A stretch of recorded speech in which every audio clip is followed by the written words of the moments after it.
Welcome back to study टेकी। तो हम CLAT का एक करंट अफेयर का एक न्यूज़ देखेंगे, that is 11th BRICS environment meeting. तो आज हम इस न्यूज़ को सारा कवर करेंगे, जिसमें हमने कौन कौन से मेन टॉपिक पढ़ने हैं।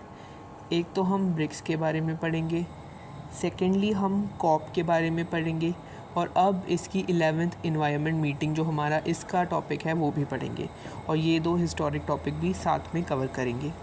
तो 11th ब्रिक्स इन्वायरमेंट मीटिंग जो कि 3 अप्रैल को हुई थी इस साल, और ये कहाँ पर हुई? ये ब्राज़ील में हुई।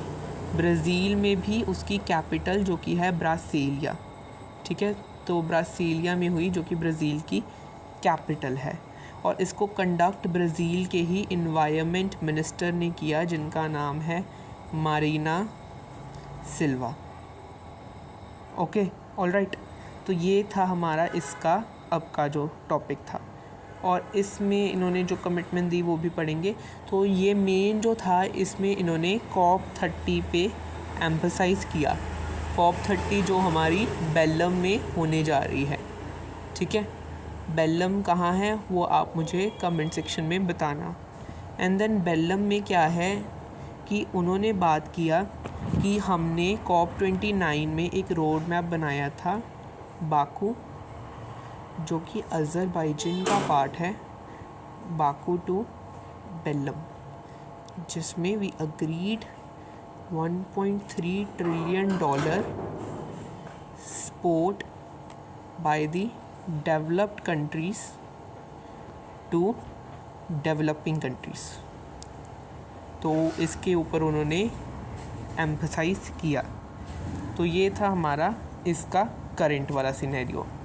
अब हम जानेंगे ब्रिक्स के बारे में। सो ब्रिक्स जो है वो पहले सिर्फ ब्रिक था, that is Brazil, Russia, India and China, और ये 2009 में इस्टेब्लिश हुआ। ब्रिक टर्म जो थी वो 2001 जिम ओ'नील एक इकोनॉमिस्ट ने दी थी। तो 2010 में ये ब्रिक्स बन गया, जब इसमें साउथ अफ्रीका ऐड हुआ, करेक्ट। और 2024 में ये ब्रिक्स प्लस बन गया, जब इसका एक्सपेंशन हुआ और इसमें इजिप्ट, इथियोपिया, ईरान, UAE जैसी कंट्रीज़ आ गई। तो अभी इसका लेटेस्ट और 10th मेंबर जो है वो है इंडोनेशिया। सेकेंड, ब्रिक्स का एक इनिशिएटिव था NDB, that is national development bank, जो कि डोमिनेंस ऑफ IMF को कॉन्ट्राडिक्ट करता है। ये 2015 में बना फॉलोइंग फोर्टेजिलिया डिक्लेरेशन। इस डिक्लेरेशन के अंडर ये बैंक इस्टेब्लिश हुआ। एंड देन NDB का जो हेडक्वार्टर में है वो शंघाई, चाइना में है, करेक्ट। देन वी सी हमारा last topic, that is COP। तो COP जो है कॉन्फ्रेंस ऑफ पार्टी है, प्रिंसिपल ऑर्गन ऑफ UNFCCC है, करेक्ट। तो COP के कुछ मेजर हुए इनिशिएटिव बारे देखेंगे। COP3 में क्योटो प्रोटोकॉल साइन किया गया था। क्योटो प्रोटोकॉल इम्पॉर्टेंट भी है, 1997 का। इसमें एक लीगली बाइंडिंग एमिशन को रोकने के लिए मैकेनिज़्म आया।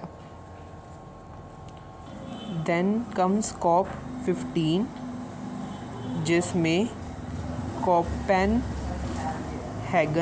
एकॉर्ड साइन किया गया इन ईयर 2009, जिसमें अगेन डेवलप्ड कंट्रीज़ ने $100 बिलियन इन्वेस्ट करने को कहा कि वो करेंगे। देन COP21 हुआ, जिसमें 2015 का पेरिस अग्रीमेंट साइन किया गया कि हम क्लाइमेट 2 डिग्री सेल्सियस को रोकेंगे और 1.5 डिग्री तक लेके आएंगे। देन लास्ट इज़ COP28 जो कि दुबई में हुई, वेयर हमने लॉस एंड डैमेज फंड का इस्टेब्लिशमेंट किया। तो ये था हमारा आज का टॉपिक। हम मिलेंगे अगली वीडियो में। Till then take care, bye bye.